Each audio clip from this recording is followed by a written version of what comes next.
Okay, so like everyone else, we've been trying to make sense of this whole like role catcher thing. Yeah. And honestly, it seems kind of wild, right? Right. Like they claim they can help you crack the algorithm and all that jazz, but Hmm. is it legit or is it just hype, Like, you know? yeah. Well, that's what we're here to figure out, right? We've got all these sources about RoleCatcher and how it works, and Right. like what's really interesting is how they're using AI Oh yeah, the AI to kind kind of of like like everyone's talking about I AI. know, right? It's like the buzzword of the century. It is. But in this case, it actually seems like they're using it in a way that could be really helpful. Okay, so break it down for me. Like, what's the big deal with RoleCatcher's AI? Okay, so you know how like applying for jobs online can feel like you're just throwing your resume into a black hole? Oh, tell me about it. Right, like you never know if a real person even sees it. Never. It's all algorithm. Yes, algorithms. Exactly. And that's where RoleCatcher comes in. Okay. So they have this AI that analyzes your CV or resume, I guess, depending on where you're from. Sure. And it also looks at the job description of the job you're applying for. Hmm. And it figures out like the key skills and keywords that the algorithm is probably looking for. Okay. So it's like having a secret weapon to get past those digital gatekeepers, Yeah. you know? So it's like an algorithm whisperer or something. Basically.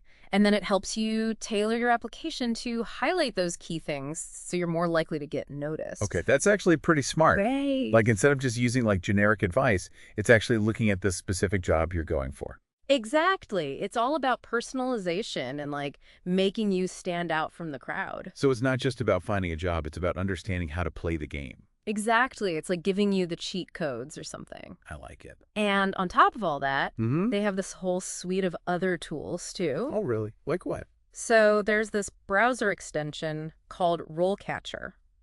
Catcher. Catchy name. Right.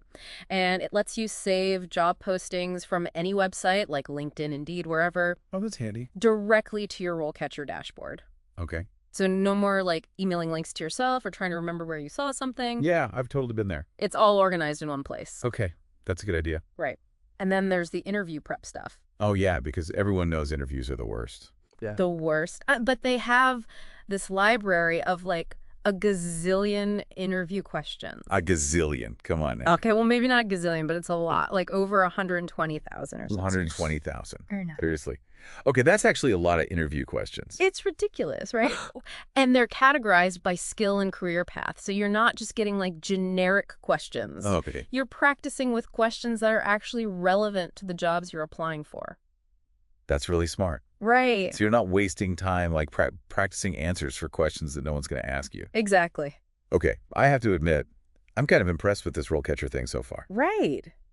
It's like they've thought of everything. It sounds like it. Okay, so we've talked about how it helps you with your resume and your CV and with interview prep, but what about the actual like job searching part? Oh, yeah, they've got you covered there too. Okay. So they have this whole system for tracking your applications and like managing your network of contacts. So it's like a CRM for your job search. Kind of, yeah. But it's all integrated with the AI and the other tools, so it's like having a personal assistant for your career. Okay, that's pretty cool. Hmm. But you know what I'm really curious about? What's that? This whole mail clerk thing. Oh, yeah. The mailroom deep dive. Because like at first I was like, mail clerk? Who even thinks about mail clerks anymore? I know, right? But then I started reading these sources and I was like, wait a minute. There's more to this than meets the eye. There's a whole world here, like a Yeah. hidden world of career paths and stuff. Exactly. It's not just about sorting envelopes anymore. Right. Like what we're finding is that technology is changing everything. Everything. Even those jobs that we think are like stuck in the past. Mm-hmm. And the mailroom is a perfect example of that. Yeah, and like you wouldn't think it, but there's actually a lot of nuance to being a mail clerk. Right. Yeah. Like it's not as easy as it looks. No, not at all. Okay, so like, what are we talking about here? Like what kind of nuance? Well, think about it. Like, Mm-hmm. mail clerks are handling important documents and packages, sometimes confidential information. True. They have to be organized, detail-oriented. Yeah. They need to know all the postal regulations and, like, shipping protocols. Right, and with all the online shopping these days, like Exactly. they're probably busier than ever. Oh, absolutely. And it's not just about, like, chucking things in a bag anymore, either. They're using databases and tracking systems and... Oh yeah, all that technology we keep talking about. Right. It's all connected. So it's like a tech job disguised as a mailroom job. Kind of. And that's what makes the career path thing so interesting. Okay, so tell me more about this career path. Like, what does it actually look like? So you start as an entry-level mail clerk, right? learning the ropes. Mm-hmm. But then as you gain experience, you can move up to like a mail clerk the second, Okay. where you might start supervising other clerks or handling more specialized mailings. The more responsibility. Exactly. And then from there, you could even become a senior mail clerk. Senior mail clerk. Yeah. That sounds kind of fancy. What does a senior mail clerk even do? Well, at that level, it's not just about like the day-to-day operations anymore. Okay. You're thinking strategically. You might be managing budgets, evaluating new technologies for the mailroom. Wow, so there's like room for innovation and stuff? Absolutely. You could be the one to come up with a whole new system for like sorting mail or whatever. That's pretty cool. I never would have thought of that. Right. And it's all about like taking those core skills, those essential skills that you learn as a mail clerk. Like what?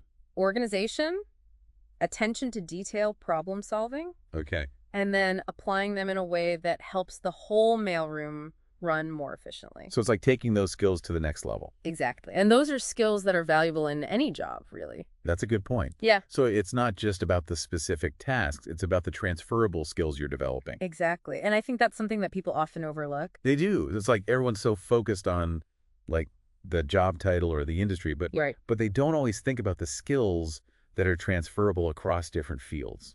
Exactly. And those skills are like gold. They're like career currency or something. Yeah, exactly. Okay, so we've talked about RoleCatcher and this whole mail clerk thing and like how technology is changing everything. It's crazy, right? It is kind of crazy. But I have to ask, like, how does all of this actually help someone who's listening to this right now? That's the big question, right? It is. Like, what's the takeaway here? Well, I think the biggest takeaway is that the job market is changing faster than ever. Okay. And we can either be afraid of that change or we can embrace it. Embrace the chaos. Exactly. And I think tools like RoleCatcher can help us do that. Okay, how so? That's so. By giving us the tools and information we need to like navigate that change effectively. Okay, so it's not just about like finding a job. It's about Yeah. understanding how the game is played and like Yeah. and then using those rules to your advantage. Exactly. It's like we said before, it's like having the cheat codes. I like that analogy. And the mail clerk thing is a good reminder that like Yeah, there are opportunities everywhere, even in places you might not expect. totally. Like, don't underestimate the power of a good mailroom. Exactly. And don't be afraid to like think outside the box when it comes to your career. Or inside the mailroom, as the case may be. Right. Okay, so I think we've covered a lot of ground today. We have? But if there's one thing I want our listeners to take away from this whole deep dive, Mm-hmm. it's that, like, Yeah. the future of work is all about adaptability and, like, Definitely. being open to new possibilities and, like, Being willing to learn new things. yes, lifelong learning all that jazz. Exactly. Because the world is changing so fast that, like, right, Mhm. the skills you have today might not be the skills you need tomorrow. That's so true. So you got to stay curious, stay informed, and, like, never stop exploring. Couldn't have said it better myself. Well, on that note, I think we're going to wrap things up here. Sounds good. Keep those questions coming. You know where to find us. Until next time. Till next time.